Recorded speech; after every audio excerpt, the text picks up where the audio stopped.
السلام عليكم ورحمة الله وبركاته.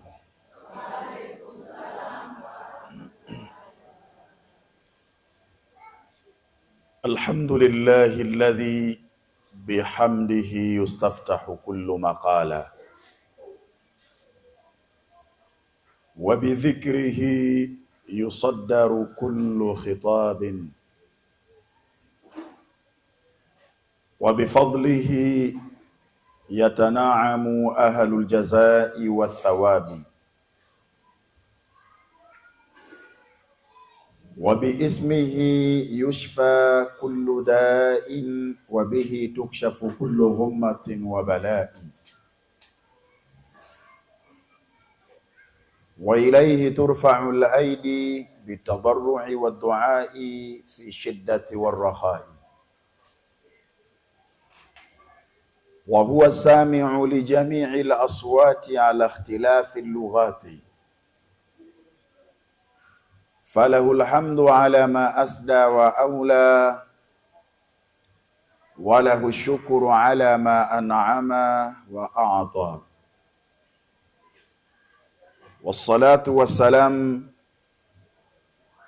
على أشرف الأنبياء والمرسلين سيدنا محمد وعلى آله وأصحابه الكرام ومن تبعهم بإحسان إلى يوم الدين أما بعد. Ndugu zangu kina baba, kadhalika kina mama, baada ya kumshukuru Mwenyezi Mungu Subhanahu wa Ta'ala na kumtakia rehma na amani kiongozi wa umma mtume wetu Muhammad pamoja na ahli zake na sahaba wake kwa ujumla. Baada ya shukurani zangu za awali, sina budi kuzirejesha tena shukurani zangu kwa mara nyingine kwa Allah Subhanahu wa Ta'ala kwa kutujalia neema ya pumzi ambayo ndio neema ya uhai, tukaweza kuidiriki siku hii ya leo na tukapata fursa ya kujumuika mahala hapa. Hii ni kheri kubwa kwetu sisi, lakini vile vile hatuna budi kumshukuru Mwenyezi Mungu Subhanahu wa Ta'ala kwa kutujalia neema ya afya, na afya ndiyo kila kitu. Na ndiyo maana Mtume sallallahu alayhi wasallam akasema, idha sa'altumullaha fas'aluhu al-afia, munapotaka kumuomba Mwenyezi Mungu Subhanahu wa Ta'ala basi muombeni afya. Mtume hakuelekeza hivyo isipokuwa baada ya kutambua ya kwamba hakuna neema kubwa kama neema ya afya. Kwa hiyo tunamshukuru Allah kwa neema ya afya.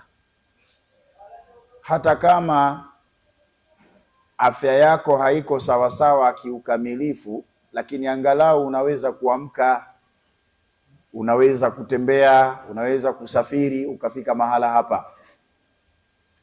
Kwa sababu kuna wengine hivi ninavyozungumza wako mahospitalini mahututi, hawamjui anayeingia wala anayetoka, lakini leo wewe angalau. Kwa hiyo unao wajibu wa kumshukuru Allah kwa neema ya afya, lakini pia tunao wajibu wa kumshukuru Mwenyezi Mungu Subhanahu wa Ta'ala kwa neema ya amani aliyotujalia katika nchi yetu hii ya Tanzania. Leo tumekaa hapa tukiwa tayari kufanya ibada yetu ya dua katika hali ya amani na utulivu. Hakuna mlio wa risasi tunaosikia, hakuna mlio wa mabomu tunaosikia. Kila mmoja ametoka nyumbani kwake akiwa anaamini atakaporejea ataikuta familia yake ikiwa salama. Hii pia ni neema kwetu sisi ambayo Mwenyezi Mungu Subhanahu wa Ta'ala amejaalia katika nchi yetu hii ya Tanzania, na kila mmoja kwa nafasi yake na kwa wakati wake ana wajibu wa kunyanyua mikono na kuiombea nchi yetu amani izidi kuendelea. Lakini pia wapo wanaoisimamia amani. Amani hii inasimamiwa na Rais wa Jamhuri ya Muungano wa Tanzania, mama yetu Mheshimiwa Rais Samia Suluhu Hassan, pamoja na waandamizi wake akiwemo makamu wake wa rais Dr. Mipango, lakini pia akiwemo Waziri Mkuu Kassim Majaliwa na naibu wake Dr. Biteko, lakini pia na mawaziri wote wanaomsaidia rais, wasina kumsahau IGP na MRPC, wakuu wote wa mikoa katika mikoa ya Jamhuri ya Muungano wa Tanzania. Hawa ndio wasimamizi wa amani. Usicheze na kadhia ya kutoweka amani katika nchi. Wallahi tusingekaa mahala hapa, na kama tungekuwa na ujasiri wa kukaa mahala hapa tungekaa katika hali za wasiwasi. Sisi wenyewe hapa tungekuwa tuna wasiwasi, lakini pia tungekuwa na mashaka makubwa kuziwazia familia zetu tulizoziacha majumbani. Lakini kwa sababu ya amani tumekaa, tuna utulivu hapa. Tutamuomba Allah Subhanahu wa Ta'ala juu ya shida tulizo nazo, na tutagawiana dawa. Kwa hiyo tuzidi kumwombea Rais wa Jamhuri ya Muungano wa Tanzania, mama yetu Samia Suluhu Hassan, pamoja na waandamizi wake. Mwenyezi Mungu Subhanahu wa Ta'ala awatie nguvu, awape afya, awaongezee hekima pamoja na hekima walizonazo, ili waweze kusimamia amani ya nchi hii. Na wala tusije tukafanya majaribio kwamba CCM imetawala kwa muda mrefu, hebu tujaribu kubadilisha, tukipe mamlaka chama kingine. Jamani, utawala wa nchi si kubadilisha kama nguo, kwamba nguo hii imenichosha sasa ninabadilisha navaa nyingine. Mifano tunayo katika nchi za wenzetu. Tuna mifano iliyo wazi kule Libya.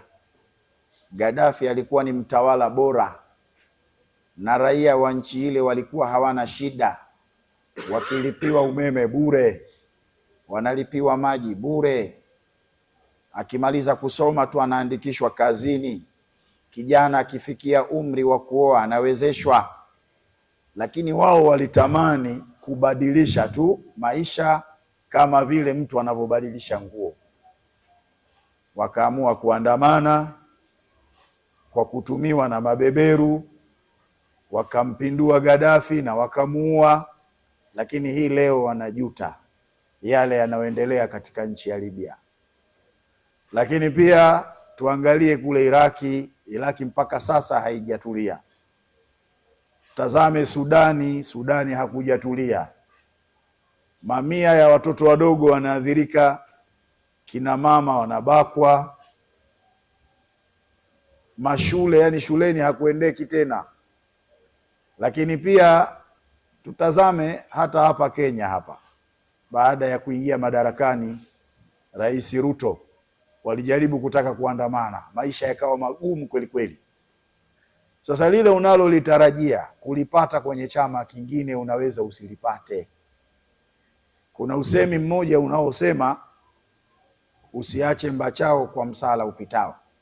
Shekhe wangu wa mkoa huwa ana mfano, anasema leo hii mtu anaweza akaja akakwambia huu mti wako wa matunda huu mti wako wa machungwa machungwa yake si mazuri haya, nimekuletea mbegu kutoka Ulaya, tuletea mbegu kutoka Ulaya, mbegu ambazo ukipanda mti ukiota matunda yake ni makubwa mno, ni mazuri. Hivyo basi ukate huu mti wako huu, halafu upande hizi mbegu.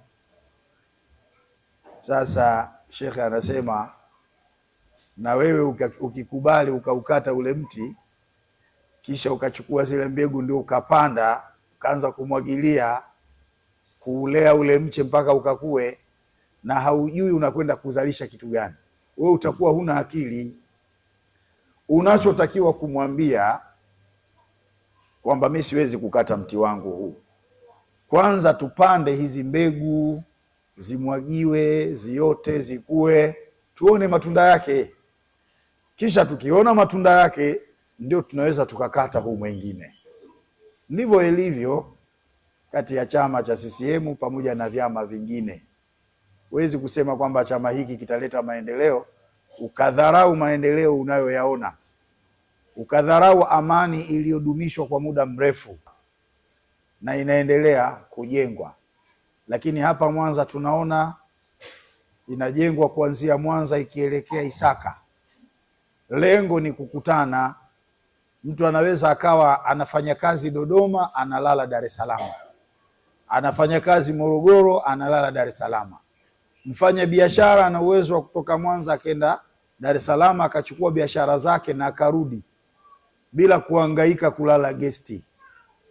Lakini tunaangalia bwawa la Mwalimu Nyerere, muda si mrefu tutapata umeme usiokuwa na mgao, pamoja na kwamba hii leo mgao wa umeme ni nadra sana, lakini bwawa lile tunataraji kupata umeme usiokuwa na mgao. Lakini pia tutazame soko letu hili la Mwanza. Hivi huu mwezi wa 5 mwishoni hivi, Rais wa Jamhuri ya Muungano wa Tanzania ana ratiba ya kuja kulifungua. Lakini pia tutazame daraja la Makufuri pale Busisi pale. Jana tu nimemshuhudia mheshimiwa Msukuma anapita na gari yake pale, anasema kama Ulaya tu, kama ndoto tu. Kuna maendeleo zaidi ya haya. Kina mama wanapewa mikopo, labda iwe ni wewe mwenyewe hutaki tu, lakini mkijiunga makundi, mkaandaa katiba zenu, mkapeleka, mnapatiwa mikopo. Sasa ni kumshukuru Mwenyezi Mungu Subhanahu wa Ta'ala kupata viongozi bora kama hawa, lakini pia tuna wajibu wa kumshukuru Allah kwa neema ya amani tulionayo katika nchi yetu. Kwa hiyo usitokee watu wakakwambieni andameni kwa kisingizio cha no reform no election. Msikubali. Wakikwambieni hivyo, basi waambieni andamaneni nyinyi na wake zenu na watoto wenu. Kuna wengine wake zao na watoto wao wako nje ya nchi, tena wana uraia pacha, uraia wa Tanzania na uraia wa nje. Sasa ukiambiwa, tumia akili. Muislamu anasifika sana kwa kuchungua mambo, na ndio maana Mtume akasema idha aradta an taf'ala amran, unapotaka kufanya jambo fatadabbar aqibatahu, tazama mwisho wake, jambo hilo linaishia vipi. Fa in kana khaira famdhi wa in kana sharra fantahi, ikiwa ni jambo lina kheri huko mwisho basi lifanye, na kama kuna shari basi liache. Kwa hiyo tumshukuru sana Allah Subhanahu wa Ta'ala kwa neema ya afya na neema ya amani, kwa kusema alhamdulillahi rabbil alamin.